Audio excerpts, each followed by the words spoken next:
কি রে সালমা, আজকে ঘরে না বসে উপরে বই নিয়ে বসেছি যে? বস বলছি, অনেকদিন ধরে আমাকে একজন চিঠি দিচ্ছে। তুই যে বলতে তোর চেহারা ভালো না, আমি জানতাম তোর জীবনে কেউ না কেউ আসবে। হঠাৎ একদিন থেকে জানালা দিয়ে একটা চিঠি আসে, বাইরে তাকিয়ে দেখি কেউ নেই, আবার চিঠি দিয়েছে।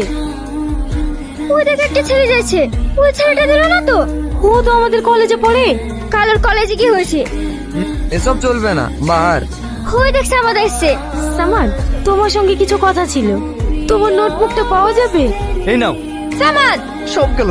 ওই গায়ের সাথে তোমার কি সম্পর্ক? ও আমার সঙ্গে নোটবুকটা চাইছিল, তাই ওকে দিলাম। সত্যি করে বল, আমার বয়ফ্রেন্ডের সাথে তোর কিসের সম্পর্ক?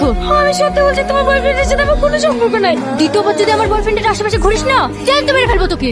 সালমা আর কাঁদিসনি, ওসব কথা সব ভুলে যা। আমি ভেবেছিলাম সামাদ আমাকে ভালোবাসে, কিন্তু না, এখন দেখছি ওই আমাকে বেশি ঘৃণা করে।